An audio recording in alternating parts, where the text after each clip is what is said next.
Hello, this is Krish from Abhigyan BITS Pilani KK Birla Goa campus, and I am going to discuss the section 3 for the language test of JNV exam 2020.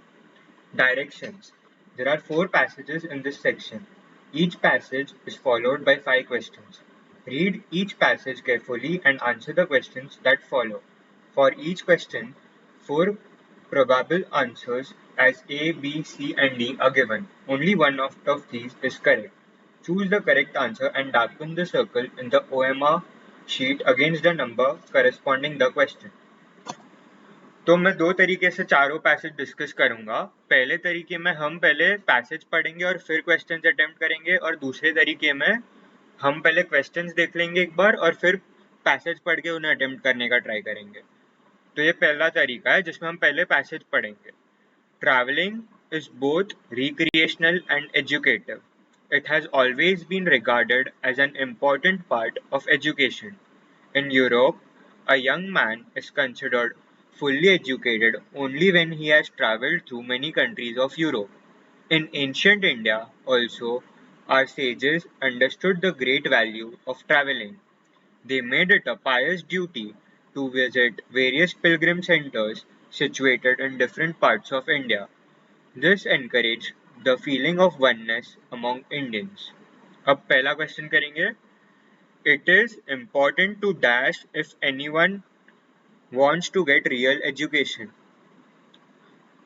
तो हम यहाँ पे second line देखेंगे, a young man is considered fully educated only when he has travelled through. तो यहाँ पे travelling के बारे में बताया गया है, तो फर्स्ट का आंसर होगा it is important to travel if one wants to get real education. तो फर्स्ट का आंसर होगा C. Second, which one of the following words is a synonym of recreational. Synonym का मतलब होता है सेम मीनिंग वाला, मतलब किस इनमें से कौन से वर्ड का मीनिंग रिक्रिएशन के बराबर है। तो अब अगर हमें नहीं पता रिक्रिएशनल का मतलब क्या है, तो हम क्या करेंगे, पहले पैसेज में ढूंढेंगे कि रिक्रिएशनल कहाँ पर है। इस पैसेज में यहाँ पे फर्स्ट लाइन में दिया गया है travelling is both recreational and educative. अब हम सारे ऑप्शंस को वहाँ पे रिप्लेस करके देखेंगे कि कौन सा मीनिंग मैच कर रहा है। तो अगर हम लोग ने पहले ए ऑप्शन देखा तो सेंटेंस बन जाएगा travelling is both educational and educative. तो यहाँ पे देखेंगे तो दो सेम वर्ड्स कुछ सेंस नहीं बनाता, तो हम ये कह सकते हैं कि ए वाला ऑप्शन सही नहीं होगा। अब हम देखेंगे सी वाला option tiring. Travelling is both tiring and educative.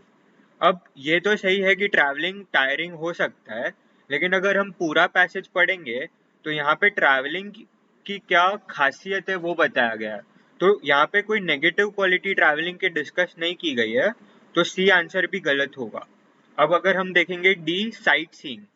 Travelling is both sight seeing and educative. तो साइट सीइंग यहाँ पे एक एक्टिविटी है, उसको एडजेक्टिव की तरह यूज नहीं किया गया है, जबकि रिक्रिएशनल एंड एजुकेटिव ट्रैवलिंग को डिस्क्राइब कर रहे हैं।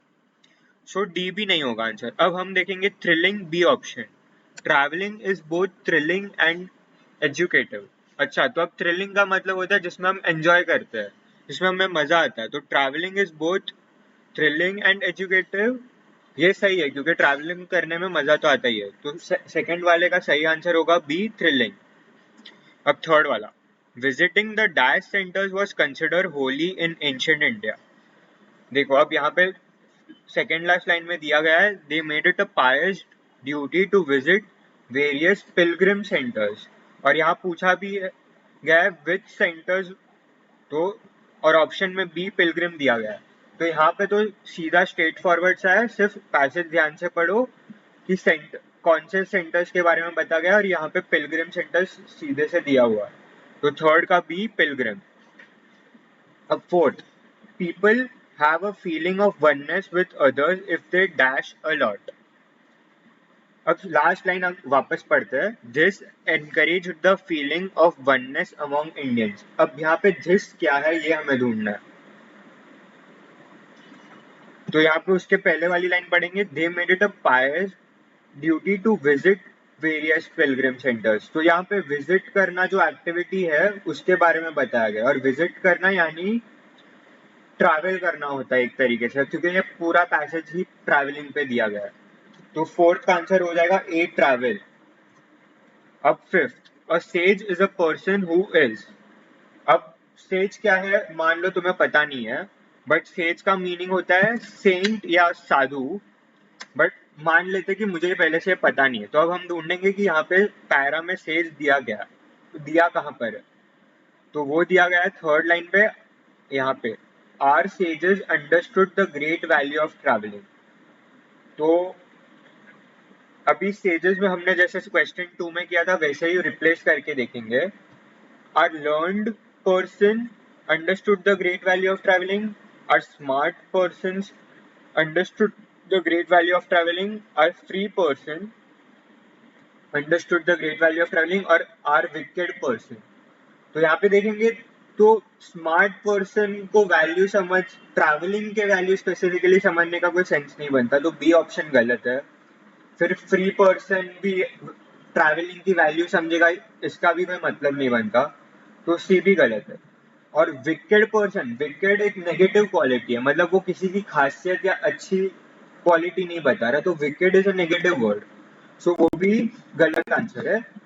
तो फिफ्थ वाला हो जाएगा A, sage is a learned person. और आसान भाषा में सेज यानी साधु होता है, और इंग्लिश वर्ड उसके लिए होता है सेंट। अब यहाँ पे हमने जैसे देखा कि हमने बाकी तीन ऑप्शंस को हटा दिया कि ये सही आंसर्स नहीं है। वैसे ये कॉमन सेंस से किया जाता है, लेकिन इसे एलिमिनेशन मेथड कहा जाता है। So this is the first method of how to discuss a paragraph. Now we'll go on to the second method, which is first reading the questions and then reading the passage. So पहले हम अभी questions पढ़ लेते हैं. First वाला, which is not true about the firefighters. यहाँ पे not true पूछा गया है, वो ध्यान रखना है. First option, they are brave.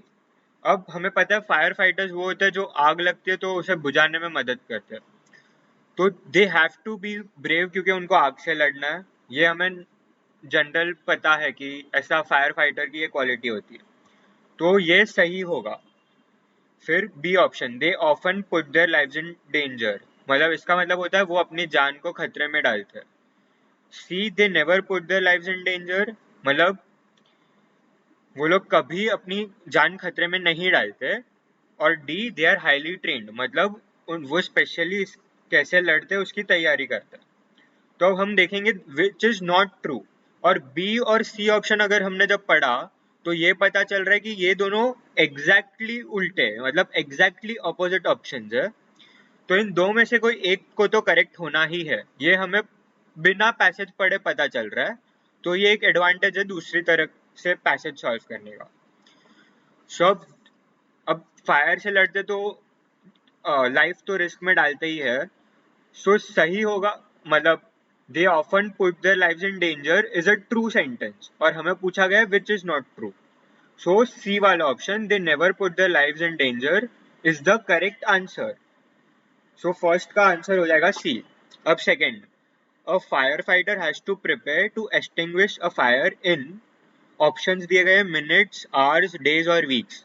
अब हमें ये पता नहीं है कि क्या हो रहा है, तो हम वेट करेंगे, हम बाद में पैसेज पढ़ेंगे तब ध्यान रखेंगे कि मिनट्स, आवर्स, डेज, वीक्स कहाँ भी कुछ दिखे तो उसे ध्यान से पढ़ना है. अब थर्ड वाला, firefighters put their lives on the line means they stand in a line, they fight fire, they put their lives in danger, they connect the hose line to the hydrant. अब यहाँ पे अगर options देखा तो put their lives on the line में they stand in a line तो sense नहीं कर बनाता. दे फाइट फायर, ठीक है, फायर फाइटर्स फाइट तो करते हैं fire, but put their lives on the line उसका मतलब नहीं है exactly. Put their lives on the line मतलब अपने जान को खतरे में डालना. So C option, they put their lives in danger, is the correct answer. अब फोर्थ वाला देखेंगे, to operate manually means to.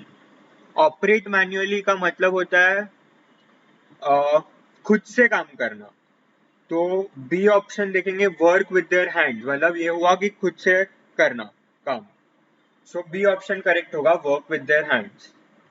अब ये हमें पता, मतलब ये हमें पहले से नॉलेज है कि ऑपरेट मैन्युअली का मतलब क्या होता है, बट हमें टेंटेटिवली देखना है कि ये आंसर हो सकता है, बट एक बार पैसेज रीड करके कंफर्म कर लेंगे कि वो आंसर है कि नहीं। फिर फिफ्थ वाला, the word occur means the same as. Occur अगर देखा होगा, मतलब अभी सुना होगा, तो अकर का मतलब होता है होना, कुछ होता है, मतलब उसे अकर बोलते हैं। तो ये अगर अभी के लिए मान लो कि तुम्हें नहीं पता, तो हम पैसेज पढ़ेंगे और फिर डिसाइड करेंगे कि आंसर होगा। तो अभी पैसेज पढ़ते हैं। Fire is to blame for the loss of countless lives and billions of rupees each and every year.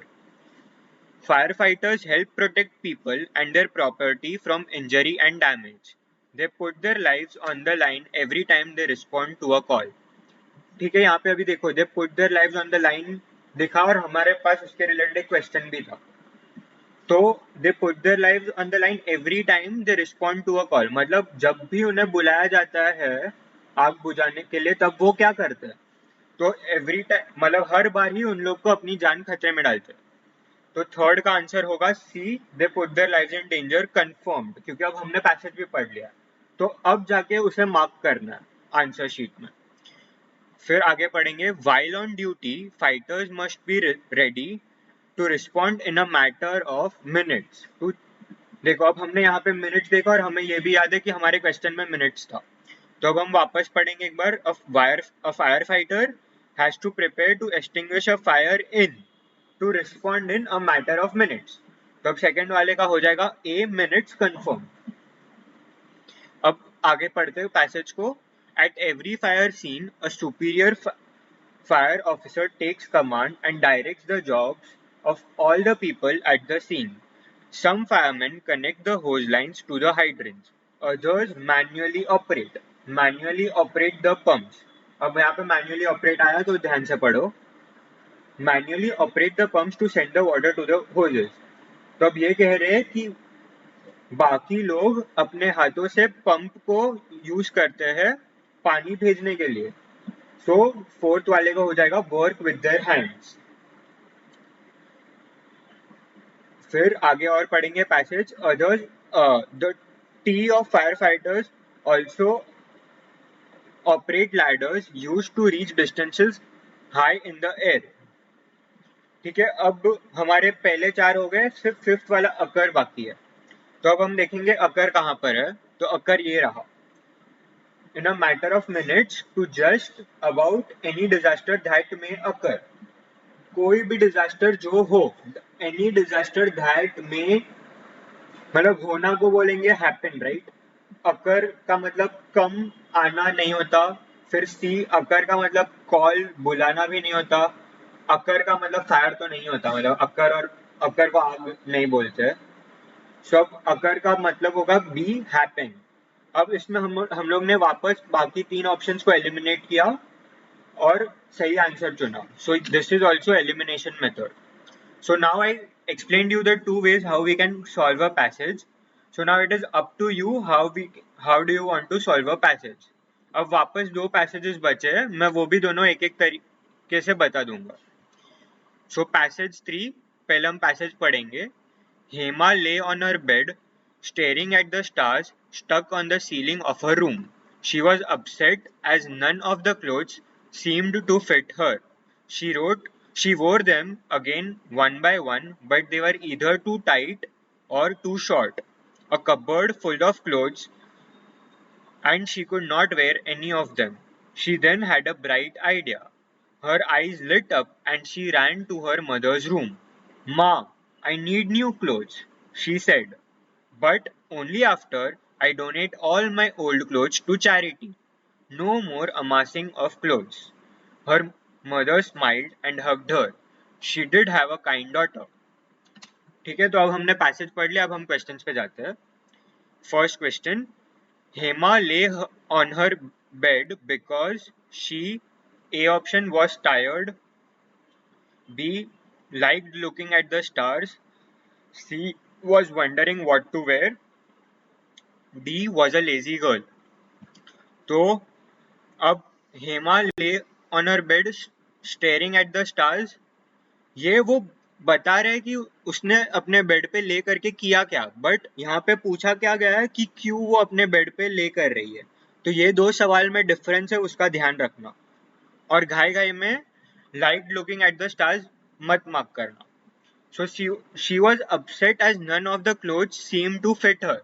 तो ये उसका रीजन है कि उसका मूड अच्छा नहीं था और वो बेड पे ले कर रही थी। उन्होंने रीजन पूछा है, तो अब हम देखते हैं कि कौन सा रीजन सबसे क्लोजेस्ट है। She was wondering what to wear. तो आगे देखोगे तो पैसेज में ये बताया गया है कि the clothes were either too tight और टू शॉर्ट, मतलब या कपड़े छोटे हो रहे थे या तो वो बहुत ही टाइट थे। So she was wondering what to wear सही आंसर होगा। पहले इसमें ध्यान से देखना कि बिकॉज पूछा है और वो कर क्या रही रही है ये नहीं पूछा। So she was wondering what to wear is the correct answer. Second question, she could not wear any of her clothes because. देखो अब हमने लास्ट क्वेश्चन में डिस्कस किया कि क्यों नहीं वो उसके कपड़े पहन सक रही थी, बिकॉज इधर दे वर टू टाइट और टू शॉर्ट। तो अब देखते हैं कि कौन सा ऑप्शन मैच करता है। देखो D option, none of them fitted her, मतलब कोई भी कपड़े उसे हो नहीं रहे थे, ये उसका मतलब है। तो D is the correct answer. But तो भी हम बाकी सारे ऑप्शंस भी देख लेंगे कि वो क्या कह रहे हैं। दे वर नॉट फैशनेबल, वो फैशनेबल नहीं थे ऐसा तो कहीं पे बताया नहीं है, तो वो गलत है। वो देवर टू कलरफुल, मतलब वो बहुत कलरफुल थे, ये भी कुछ बताया नहीं इसके बारे में, रैंडम सा ऑप्शन है तो ये भी नहीं है सही। She did not know what to choose, ये भी सही नहीं है क्योंकि बताया नहीं गया कि शी वॉज गेटिंग कंफ्यूज, तो सी भी गलत है। सो सेकेंड का D, none of them fitted her, is the correct answer. अब the synonym of the word amazing is. Amazing का मतलब क्या होता है ये पूछ रहे हैं। देखो यहाँ पे अभी अमासिंग ढूंढेंगे कहाँ पर है, ये रहा फिफ्थ लाइन में, नो मोर अमासिंग ऑफ क्लोथ्स। तो अगर पैसेज में कहना क्या चाह रहे अगर ये समझेंगे तो उसने उसके एक लाइन पहले ही लिखा है कि I donate only after I donate all my old clothes to charity. मतलब डोनेट मतलब दान में देना, ये तो पता होगा। तो वो बोल रही कि मैं अपने सारे जूने कपड़े दान में दे दूं, उसके बाद ही हम नए कपड़े लेंगे। सो वो क्यों अपने जूने कपड़े दान में देना चाह रही है, क्योंकि उसके पास बहुत सारे कपड़े हो गए हैं जो वो पहन नहीं पा रही है। सुन, बहुत सारे कपड़े इकट्ठे हो गए कह सकते हैं। तो नो मोर अमासिंग ऑफ क्लोथ्स मानी कि एक कपड़े इकट्ठे नहीं करना आपसे। सो इकट्ठा करने का मतलब होता है कलेक्ट करना। सो थर्ड में ऑप्शन देखेंगे, कलेक्टिंग एक ऑप्शन है मतलब इकट्ठा करना, बी डिस्ट्रीब्यूटिंग एक ऑप्शन है मतलब देना बांटना, सी शेयरिंग मतलब एक दूसरों के साथ शेयर करना, शेयर मतलब बांटना ही होता है एक तरीके से, और डी गिफ्टिंग, गिफ्टिंग मतलब गिफ्ट करना। सब बी, सी और डी ऑप्शंस के मतलब सिमिलर से है, आप कुछ दे रहे हो, और ए ही ऑप्शन ऐसा है जो बाकी तीनों ऑप्शन से उल्टा है। तो A collecting is the correct answer. अब अगर तुम्हें पता भी नहीं चल रहा है इसका मतलब क्या है तो ऑप्शंस देखो कि चार में से तीन ऑप्शन सिमिलर है और एक ही उल्टा ऑप्शन है, मतलब एक ही ऑप्शन बाकी तीन ऑप्शन से दूर है। सो वो वाला सही होगा क्योंकि बाकी तीन में से कोई भी आंसर हो सकता है। सो थोड़ा अपना तुक्का सही से लगाना ये भी ट्राई कर सकते हो अगर तुम्हें डायरेक्ट मतलब नहीं पता, बट सोच समझ के तुक्का मारना। So three, A collecting is the right answer. फिर हेमा इज मतलब उसकी क्वालिटी बता पूछ रहे हैं। सो ए ग्रीडी, बी चैरिटेबल, सी सेल्फिश और डी माइजरली। ए ग्रीडी, ग्रीडी मतलब लालची, बी चैरिटेबल मतलब जो दान करने में मानता है, जो दान जिसको दान करना पसंद है, सी सेल्फिश, सेल्फिश मतलब स्वार्थी, और डी माइजरली मतलब कंजूस। तो ये मैंने चार वर्ड्स के मीनिंग बता दिए, वो ध्यान में रखना। अब जहाँ पे मैंने जैसे बताया I donate all my old clothes to charity, मतलब उसको चैरिटी करना पसंद है। So B option Hema is charitable is the correct answer. फिर fifth question, the opposite of the word donate is, मतलब डोनेट का उल्टा क्या है, डोनेट मतलब देना, दान करना। तो उसका ऑपोजिट, ऑपोजिट यानी उल्टा, उसका उल्टा होगा लेना, मतलब अपने पास कलेक्ट करना। अभी ऑप्शंस देखेंगे। ए गिव, बी रिसीव, सी डिस्ट्रीब्यूट और D spend.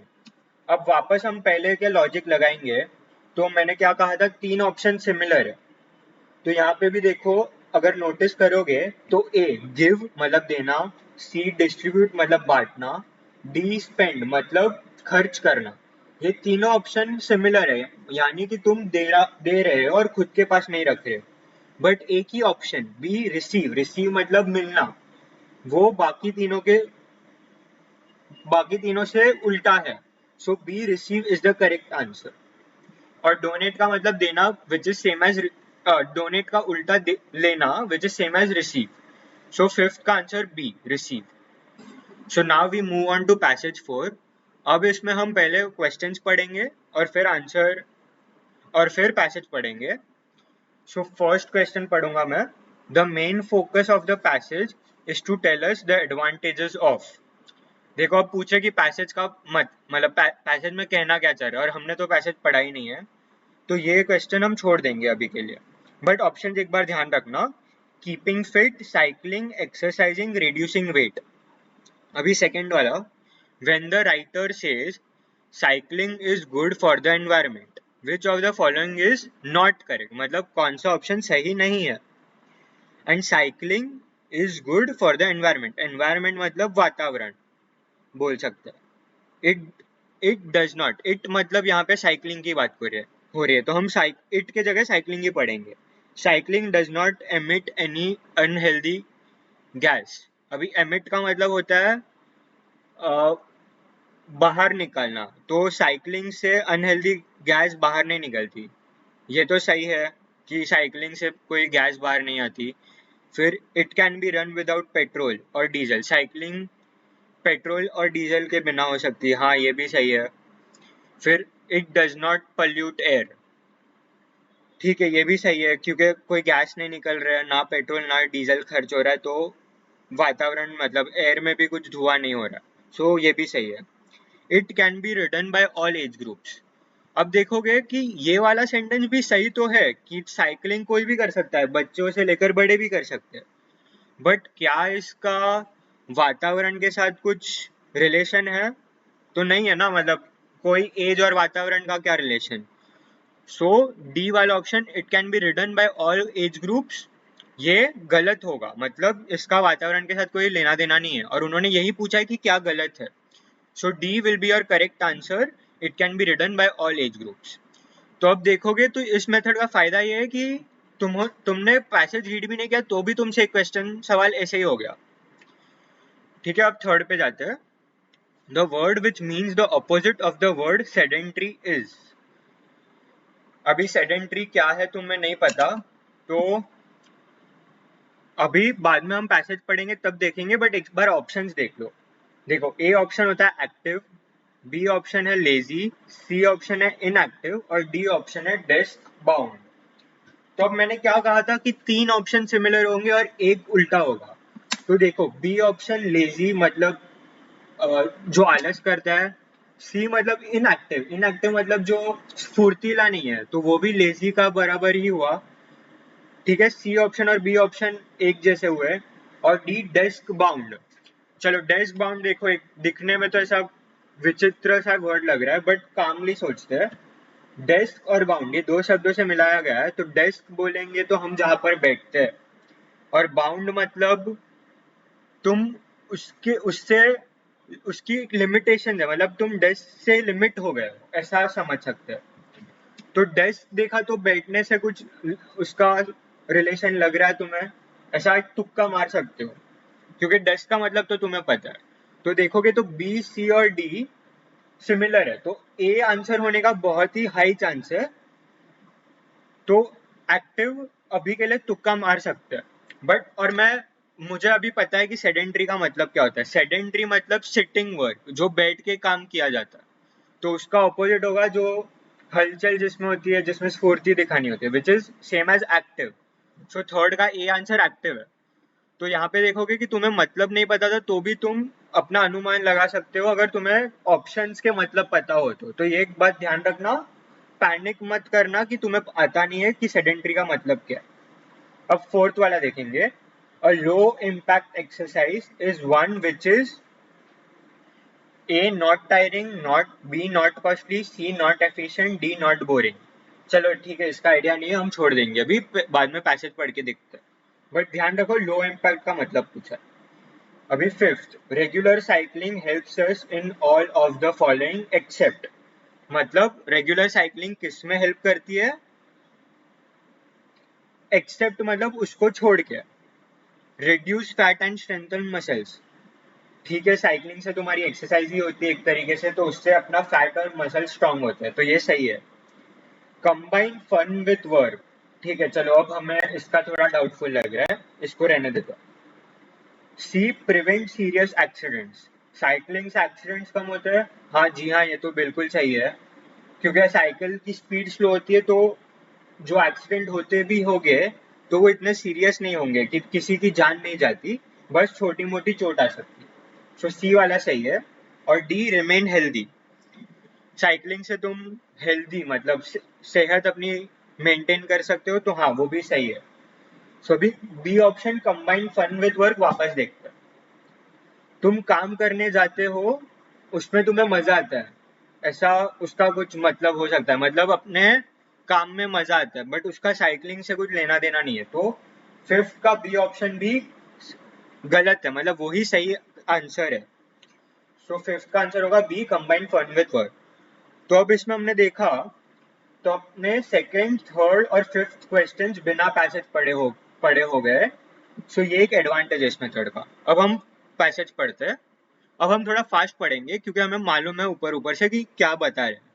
To be fit and healthy you need to be physically active, regular physical activity protects you from serious diseases such as obesity, heart disease, cancer, mental illness, diabetes and arthritis. Riding a bicycle regularly is one of the best ways to reduce your risk of health problems associated with a sedentary lifestyle. अब sedentary lifestyle यहाँ पर है, तो अभी slowly वापस पढ़ते हैं। Risk of health problems associated with sedentary lifestyle, मतलब हेल्थ तुम्हारी क्यों बिगड़ सकती है ये सोचो। अगर लाइफस्टाइल मतलब रहने का तरीका, तुम्हारी हेल्थ तभी बिगड़ेगी अगर तुम्हारे रहने के तरीके में तुम आलसी हो, तुम एक्सरसाइज नहीं करते, तो ये भी तुम तुक्का लगा सकते हो या एस्टिमेट कर सकते हो। मैं तुक्का तो सही शब्द नहीं है, बट एक एजुकेटेड गेस कहूंगा कि सेडेंट्री का मतलब होगा इनएक्टिव जैसा, कि जो आलसी से रिलेटेड होगा।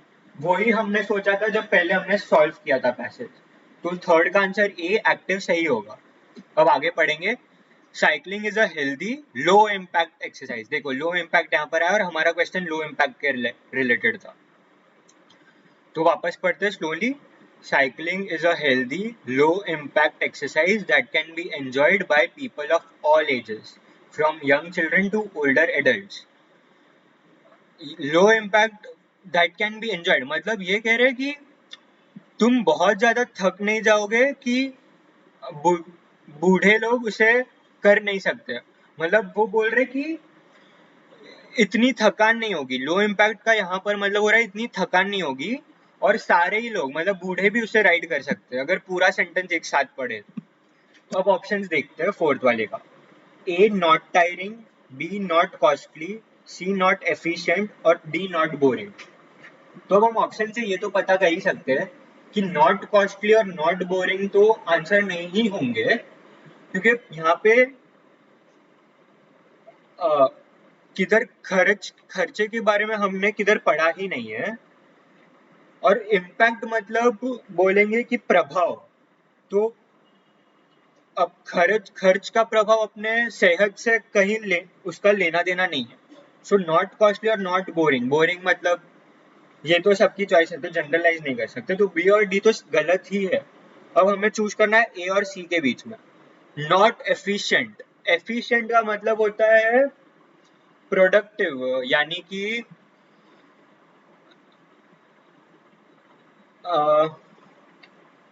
कम कम मेहनत कम मेहनत में तुम्हारा ज्यादा काम होना, इसको एफिशिएंसी बोलते हैं। ऐसे प्योर इंग्लिश में। तो अब देखेंगे लो impact exercise is one which is not efficient. Cycling तो एफिशिएंट है, तुम जितनी भी मेहनत कर रहे हो वो तुम्हारे फिटनेस को इम्प्रूव करने में ही जा रहे हैं, तो सी वाला भी गलत हो जाएगा। और साइकिलिंग ऐसे ज्यादा थकान भी नहीं होती और बूढ़े भी राइड कर सकते अगर तुम थोड़ा ही राइड करो स्लो स्पीड पे, ये तो हमें पता ही है। सो फोर्थ का ऑप्शन ए सही होगा, not tiring. A low impact exercise is the one which is not tiring. और अब देखो हमने आधा ही पैसेज पढ़ा और सारे क्वेश्चंस कर लिए, तो यहाँ पे हम देख रहे हैं कि साइकिलिंग के रिलेटेड बहुत कुछ पूछा गया। तो हम फर्स्ट वाले का भी अभी अटेम्प्ट ले सकते हैं एक बार। The main focus of the passage is to tell us the advantages of A keeping fit, B cycling, C exercising और डी रिड्यूसिंग वेट। देखो साइकिलिंग यहाँ पे सीधा से ऑप्शन दिया हुआ है और ये हमें पता भी है, तो फर्स्ट का होगा बी साइकिलिंग। तो अब देखो इसका एडवांटेज ये हो रहा है कि हमने अब तक आधा ही पैसेज पढ़ा लेकिन फिर भी हमारे सारे क्वेश्चन अटेम्प्ट हो गए। तो यहाँ पे तुम अगर इस मेथड से कंफर्टेबल हो तो यहाँ पे तुम्हारा टाइम बच सकता है। फिर भी हमें पूरा पैसेज एक बार फटाफट जल्दी से रीड करना ही है ताकि कुछ छोटी मोटी इंफॉर्मेशन मिस ना हो जाए। सो वापस ये करते हैं, it is also fun, cheap and good for the environment. Riding to work or the shop is one of the most time-efficient ways to combine regular exercise with everyday routine. An estimated 1 billion people ride bicycles every day for transport, recreation, and sport. Cycling is a good way to reduce weight as it builds muscle and burns body fat. Research suggests that by cycling for half an hour every day, we can shed at least 5 kilos of weight in a year. ठीक है, अब हमें ऊपर ऊपर से पता चल गया कि ये साइकिलिंग के बारे में ही है और उसका लो इम्पैक्ट क्यों है वो भी हमारा एक डाउटफुल क्वेश्चन था, वो भी हो गया। सो ठीक है, that's it. Now you have to choose between the two methods. Anything you feel comfortable is fine, go ahead with it and practise with the same method. I discussed two passages with two different methods. Thank you. All the best. And this is the answer key for the 4 passages. Thank you. All the best, guys.